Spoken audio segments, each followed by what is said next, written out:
pegando aquele mesmo gancho, né, aquela mesma ideia de que quando a gente tem uma facilidade, a gente consegue identificar outros problemas.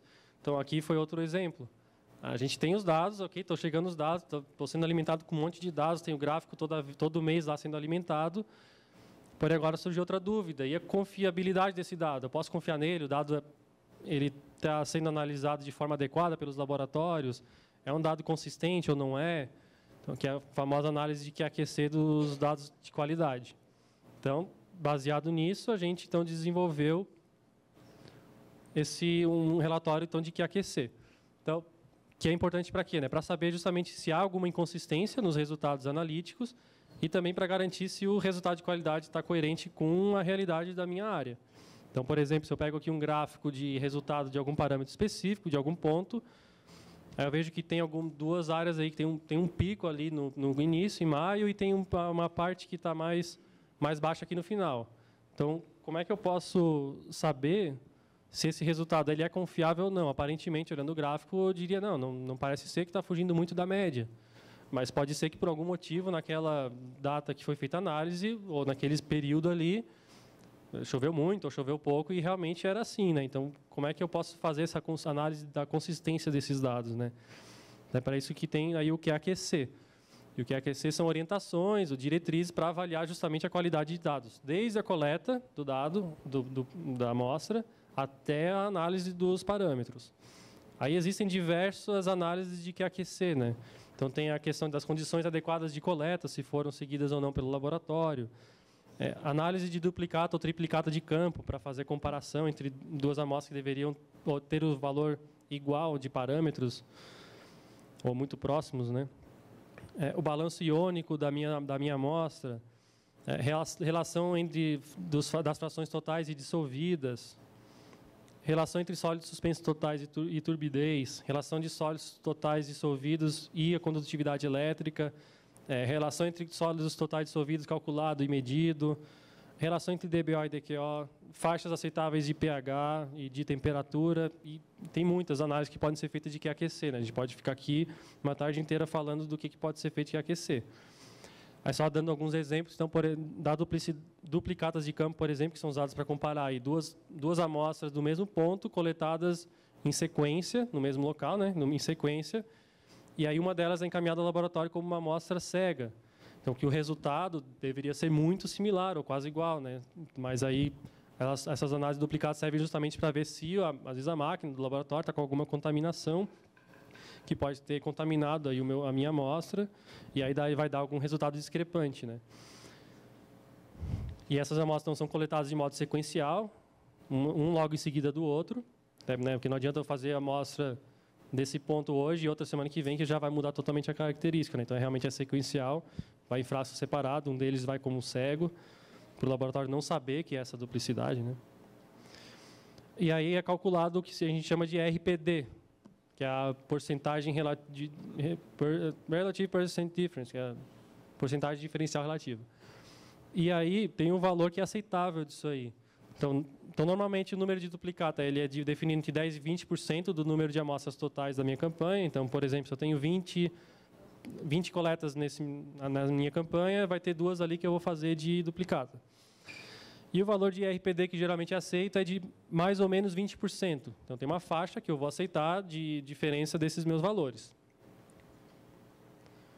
Com relação ao balanço iônico, ele é uma forma de identificar alguns grupos de parâmetros de ânions e cátions. Tem uma relação que a gente faz entre um e outro, dos ânions e cátions principais, e que aí, de acordo com o resultado, a gente consegue identificar se aquela amostra está consistente ou não, é confiável ou não. E aí tem um erro admitido, né? Se 4%, 8%, 10%, aí depende muito da condutividade elétrica. Então, se a condutividade elétrica é baixa, o erro admitido acaba sendo um pouco mais alto. A gente admite aí um erro de 30%. Aí, se é uma condutividade elétrica mais alta, 2.000, aí o erro admitido já é bem mais baixo, em torno de 4%. E, geralmente, a gente utiliza esses ânions e cátions como principais, né? O sódio, magnésio, cálcio, nitrato, cloreto, sulfato e bicarbonato. Esses são os mais comumente utilizados, né? É claro que existem muitos outros ânions e cátions, mas esses são os principais, né? Então, faz uma soma de cânion, a soma de cátion, faz um sobre o outro, aí dá essa diferença aí que a gente vê, faz a validação. Tem a questão da fração total e dissolvida, que a fração total sempre deve ser maior do que a dissolvida. Então, por exemplo, o ferro total pode ser o ferro 2 ou o ferro 3, e aí é uma soma dos dois. Então, o ferro total sempre tem que ser maior do que o ferro 2 e o ferro 3. Né?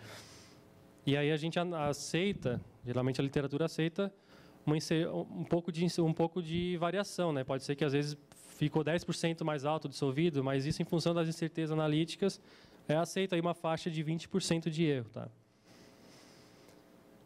Aí, essas análises de QAQC, elas são bem raras, não é comum serem feitas, né, principalmente porque demandam muito tempo. Não é algo simples de eu pegar, montar uma tabela, um gráfico para fazer essas análises, esses indicadores.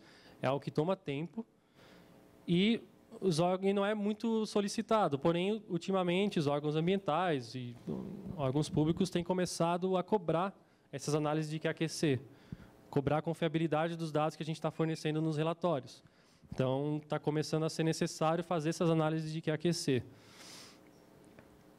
E também o QAQC ele pode ser muito útil para defender até os seus controles. Eu vou citar até um exemplo que foi dado por um cliente nosso, que teve alguma entidade, eu não sei se era uma ONG, que comentou que a mina de vocês está poluindo o meu rio aqui.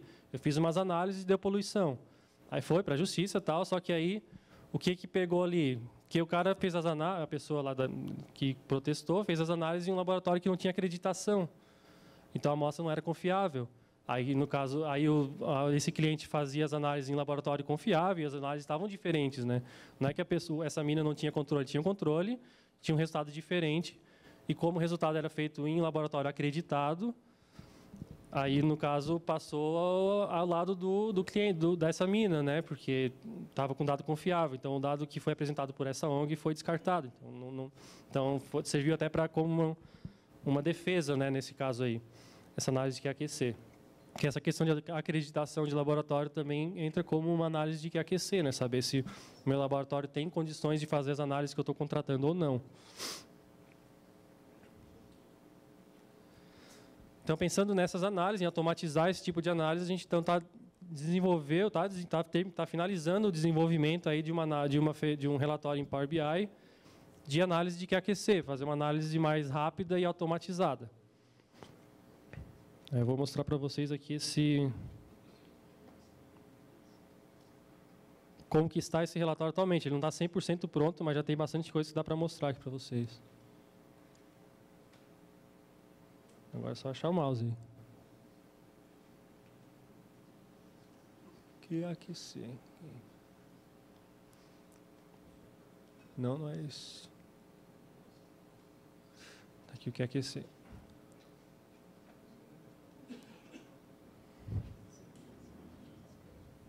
Então, esse aqui é o relatório de QAQC que a gente está desenvolvendo. Tá? A gente está desenvolvendo para... Deixa eu botar o zoom aqui. Eita.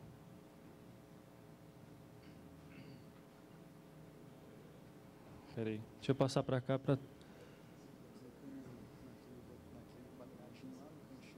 Qual? Aqui? Aí. Isso aqui eu vou deixar aqui mesmo, então. Então, esse aqui é o relatório que a gente está desenvolvendo, tá? De QAQC. É um desenvolvimento que a gente está fazendo agora especificamente para a Vale. Então, ele tem feito... Deixa eu clicar aqui de novo. A gente tem algumas análises que já estão prontas. Então, por exemplo, a gente tem aqui a análise de holding time. Tá? Essa aqui é de holding time, está pequenininha aqui. Deixa eu aumentar o zoom aqui, daí eu uso a barra de rolagem. Isso aqui é para análise então, de holding time. Então, a gente cadastrou no banco de dados qual é o holding time aceito para cada parâmetro analisado, para cada método analítico. Holding time é o tempo de espera entre a coleta e a análise do parâmetro. Então, na bibliografia, tem alguns holding times aceitos. Né? Então, por exemplo, parâmetro X, você pode analisar em, no máximo, 2 horas após a coleta, porque depois perde a confiança do dado. Então, a gente cadastrou o holding time de todos esses parâmetros, dos métodos analíticos, e a gente, como no banco de dados é informado a data e a hora da coleta e a data e a hora da análise, a gente consegue bater então, essa informação para saber se o holding time foi seguido ou não. E aí, esse dashboard então, já informa quantas análises no período que eu selecionei. quantas análises estão dentro do holding time, quantas estão fora, quais que estão fora. A gente já tem uma tabela aqui que mostra todos os parâmetros. Então, pH, foi 549 análises, só que ele não tem um holding time específico, né? Mas, por exemplo, ferro dissolvido. Das 489 análises que foram realizadas, todas seguiram o holding time, então deu 100%. Aí eu consigo também, a gente consegue filtrar aqui para aparecer somente o holding time que não foi aceito, né? E aí aqui status holding time, a gente consegue ver aqui somente o que deu fora. Então, eu quero ver só o que deu fora. Aí aqui vai aparecer só os parâmetros que teve algum problema. Aí no caso do DBO aqui é um caso especial porque a DBO, a análise dela inicia logo em seguida que é feita a coleta, só que a DBO é uma análise que demora alguns dias, né, para sair o resultado. E aí, por conta desses dias que demora, aí aqui acaba acusando como se não tivesse seguido o holding time, né? Mas esse aqui é só um ajuste que a gente vai ter que fazer no caso específico da DBO, que é uma análise que demora dias para ser de fato analisada, né? Então, porque a gente está fazendo o que a gente considera aqui é quando iniciou a análise. Mas aí tem, por exemplo, sólidos sedimentáveis. Aí tem outros parâmetros aqui para saber quais que deram algum problema. E a gente consegue identificar quais foram as amostras que tiveram algum problema, que eu vou ter que ter uma atenção quando eu analisar esses dados, né? Que pode ser que ele dê muito baixo ou muito alto, mas pode ser em função desse holding time que não foi seguido, né? A questão da fração total e fração dissolvida. Então, a gente já nesse dashboard já indica quantas inconsistências foram identificadas no período todo que eu selecionei. Então, aqui está selecionado o primeiro semestre de 2022. E aí tem vários filtros. Eu consigo filtrar para algum ponto específico, eu consigo filtrar para alguma matriz específica, efluente, água superficial, água subterrânea, se eu quero ver algum parâmetro específico. Aí aqui tem esse gráfico que ele mostra essa relação, né, do ferro dissolvido com da fração dissolvida com a fração total. Então, tem essa faixa azul aqui, que tudo que está dentro dessa faixa azul estaria inconsistente. Tudo que está fora está consistente. Então, tudo que está fora é porque o ferro total deu maior do que o ferro dissolvido. Aí, às vezes, isso aqui que acontece, né, que fica muito alto, por exemplo, o total, é porque muitas vezes o ferro dissolvido, a fração pode dar menor do que o LQ, que é o limite de quantificação. Então, seria como se fosse um zero, né, o resultado. E aí, se o resultado do total deu um pouquinho, 0,001, já é muito maior do que zero, né? Então, por isso que acaba ficando esse valor muito alto da fração total com relação à dissolvida, né? E aí eu consigo fazer aqui um filtro. Eu quero ver só as inconsistências, não quero ver tudo que está bom. Eu já vejo aqui quais são as que deram alguma inconsistências. Já vejo aqui quais foram os parâmetros, de qual amostra, de qual data de coleta. Então, eu já sei que bário, ferro, manganês e zinco, que foram coletados aí em fevereiro de 2022, dessa amostra aqui específica, o resultado pode não estar muito confiável, porque o meu resultado da fração total deu muito maior do que da fração dissolvida deu maior do que a fração total. Então, já consigo ter esse filtro aqui. DBO e DQO, que a DBO não pode ser maior do que a DQO. Então, no caso aqui desse banco de dados, não tinha nenhuma inconsistência, a DBO sempre foi menor do que a DQO. E aí tem a mesma coisa, o gráfico aqui dessas consistências. Então, tudo que tivesse abaixo dessa linha vermelha é porque estaria consistente, mas tudo deu acima. Aí, se eu tivesse alguma inconsistência e utilizasse esse filtro, ele ia aparecer aqui e ia mostrar para mim exatamente quais amostras que deram algum erro. Tem o balanço iônico, que aí dentro desse banco de dados a gente encontrou aí 136 inconsistências. E aí tem aqui quais são os pontos que deu no maior número de inconsistências. Tem aqui, a gente consegue ver quais amostras que deram alguma inconsistência. Aí a gente fez aqui o gráfico já baseado na condutividade elétrica, porque a análise de balanço iônico depende da condutividade, né? Então, aí a gente vê que muitos erros aconteceram aqui nessa faixa, erro não, na inconsistência, né? E a gente já consegue identificar quais amostras que deram algum resultado inconsistente. Ou que o ânion deu muito mais alto, ou que os cátions deram muito mais altos, né? Aí tem a questão da faixa de pH. Então, pode ser que para um ponto específico, eu sei que o meu pH lá, ele pode ser sempre entre 5 e 7. Não vai ser menos do que 5, não vai ser mais que 7. Então, aqui, e não é algo fixo, né? Para cada ponto, posso ter uma característica diferente para cada local, para cada área. Pode ser que eu tenha um ponto lá que é super ácido, que o meu pH sempre dá ali entre 4 e 6, mas eu tenho outro ponto que dá sempre entre 7 e 9. Então, eu consigo fazer aqui um filtro de mudar essa, eu consigo mudar a faixa de aceitação, que aqui está 5,8. Aí, por exemplo, se não, mas na minha aqui não é 5,8, é entre, eu aceito uma faixa mais folgada, entre 5 e 9. Aí essa linha sobe e já identifica quais pontos que ficaram dentro e quais ficaram fora. Então, aqui eu tenho só uma amostra que deu fora, eu consigo identificar exatamente qual amostra, de qual coleta, qual foi o resultado recebido, ou se, não, aqui é mais restrito, é de entre 5 e 6. Aí eu já consigo ver que todas as minhas análises estavam fora desse meu padrão. Então, e saber exatamente quais que deram problema. E tem uma tabela aqui que já mostra exatamente quais amostras que deu algum problema ou não. E a mesma coisa para a temperatura, tá? Aqui tem uma faixa de temperatura aceitável, é o mesmo raciocínio do pH. Então, essas são as análises que a gente tem hoje, mas a gente ainda está complementando, esse é um projeto que está em andamento, a gente ainda vai fazer análises de acreditação para saber se o laboratório está acreditado para todos esses parâmetros que ele está analisando, porque pode ser que ele tenha acreditação só para alguns parâmetros e não para todos. E aí eu vou ter uma lista aqui dizendo, para tais parâmetros do laboratório que você contratou não tem acreditação. Que isso pode servir de alerta, né? Também vamos fazer uma comparação de brancos para saber se está sendo os brancos de qualidade estão sendo coletados na quantidade que eu determinar para o laboratório, né? Então, como isso não existe uma legislação para isso, mas às vezes existem algumas orientações. A CETES, por exemplo, tem lá um manual de orientação para isso, mas não é uma lei, né? Mas aí vai variar de um local para outro. Então, pode ser, 10% das minhas amostras tem que ter um branco. E aí eu vou, né, a gente vai nesse relatório colocar justamente essa análise, para ver se foi seguido essa minha indicação de quantos brancos eu tenho que ter de qualidade, para ver se todos os brancos realmente deram resultado abaixo da LQ. Então, a gente tem essas análises e tem também a de duplicidade, né, que é aquele do cálculo da RPD para fazer também ainda. Então, é um projeto que está em andamento ainda, mas já está bem encaminhado. E aqui, deixa eu voltar para cá. E aí, depois, também está em desenvolvimento, a gente vai fazer como se fosse um tabelão, um resumo geral de todas as inconsistências que eu encontrar no período que eu selecionar. Então, lá, eu tive que ir lá, botão por botão, né? pH, temperatura, fração total.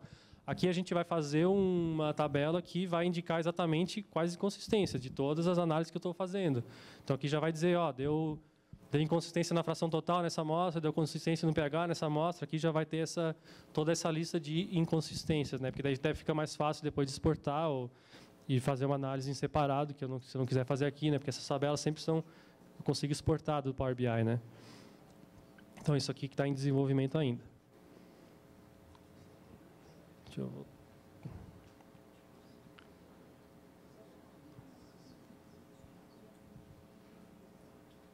E agora, então, voltando para o slide, então, o que o usuário vai conseguir fazer, né? Vai conseguir avaliar de forma automática a consistência dos dados, que é o QAQC. Não vai precisar ficar fazendo um monte de jogo de planilhas e compilando dados. Isso já vai chegar de forma automática para ele no Power BI. Vai identificar amostras que estejam inconsistentes para saber o que faz, se considera ou não aquele resultado, se tira ele do relatório, se não tira, para saber. Aí é uma decisão que vai muito da pessoa que está fazendo a avaliação, né? Validar se aqueles outliers que a gente encontrou, se realmente eles são outliers ou não são. A gente tem que considera ele no relatório ou não considera. Aí vai conseguir avaliar de forma melhor isso aqui, né? E também avaliar se os laboratórios que foram contratados estão realizando as análises de forma adequada, se esse laboratório tem acreditação para aqueles parâmetros que eles estão analisando, porque a acreditação do laboratório é sempre por endereço, né? Então, pode ser que eu contratei um laboratório X, mas a acreditação dele é lá para Porto Alegre. E aí a análise que ele está fazendo é lá em Parauapebas, lá no norte. Então, aí não fecha, né? Porque no Inmetro eles acreditam conforme a localização do laboratório. Então, a gente cadastrou justamente isso no banco de dados, né? Todas as acreditações e qual o endereço do laboratório para saber se exatamente se eles estão fazendo essas análises acreditadas ou não. É isso.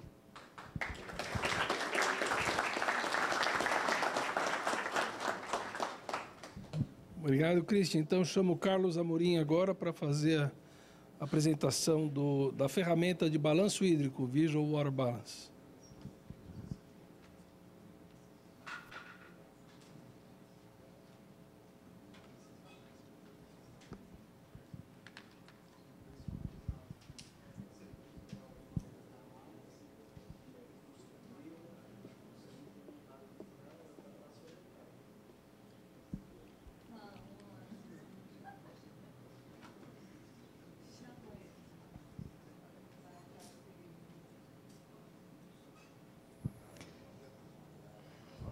está aqui.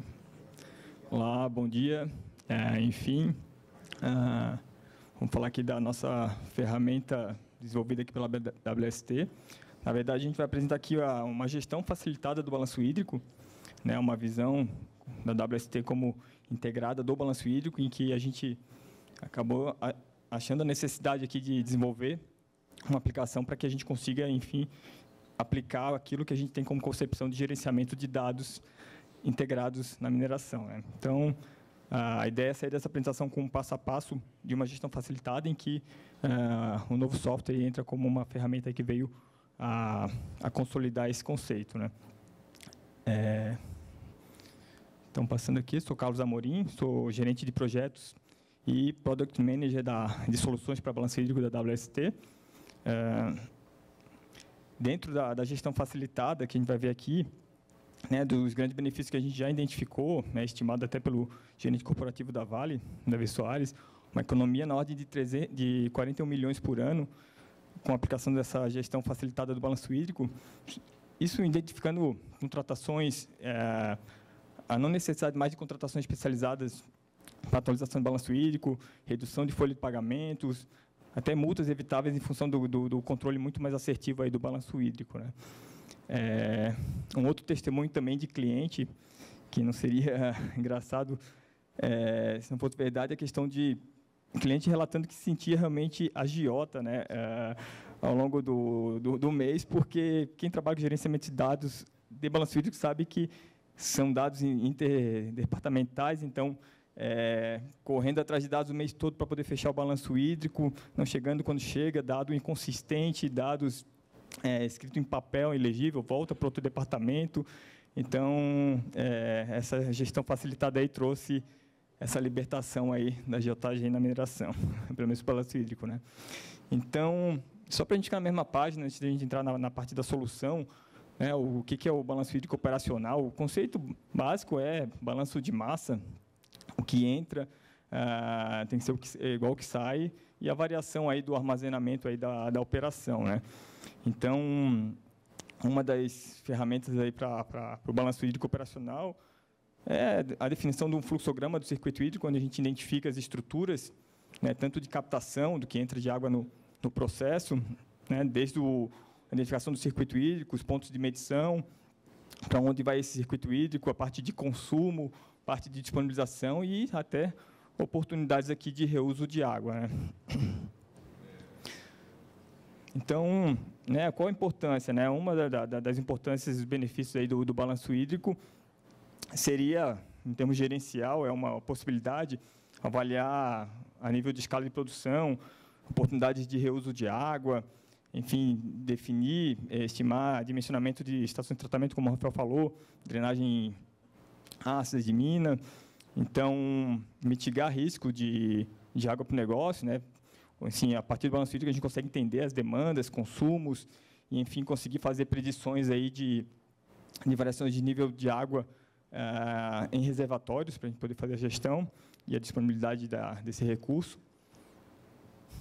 A importância também do balanço hídrico, né, reporte de metas de sustentabilidade, muitos amarrados em termos de exigências de mercado, como a Bolsa de Nova York, né, exige reporte do GRI, ou benchmarks mesmo para diferentes contextos de escala, né, utilizar essas informações para a gente conseguir identificar se nossa operação está dentro de expectativa de mercado ou não. Aqui tem um exemplo aqui de um repórter da Anglo Gold de 2021. Então, assim, facilmente a gente consegue identificar e comparar se o benchmark faz sentido para o teu contexto, né, as entradas de água, as demandas da operação, o volume recirculado, os consumos dessa operação, a disponibilidade para o meio ambiente. Enfim, é uma forma muito prática da gente conseguir ter a transparência e, enfim, fazer a gestão hídrica. Então, onde entra a WST nesse contexto de balanço hídrico, né? Por que a WST entrou? Então, como a gente apresentou aqui, desde 2021, a WST vem com excelência implementando sistemas integrados de gerenciamento de dados ambientais e recursos hídricos na mineração. Então, com essa experiência, né, e entendendo as demandas dos clientes, em 2018, assim, chegou uma oportunidade de, todos esses benefícios de implementação do sistema gerenciado de dados, como a gente viu aqui até agora, né, toda a parte da manhã, por que não utilizar isso também para o balanço hídrico, né, sendo que também tem uma demanda muito grande de volumes de dados entre departamentos, né, as mesmas dores identificadas no gerenciamento de dados ambientais por recursos hídricos não era diferente. Então, a gente está com esse desafio desde 2018 e realmente foram grandes desafios, o que eu vou estar aqui para vocês. Né, não foi um mar de rosas, a gente que começou a implementar e viu unidades com balanço hídrico sem fluxogramas, incrivelmente, planilhas e planilhas, fazendo, né, sem conseguir identificar, sem ter um dono daquele fluxograma. Então, tendo que mapear tudo isso do zero.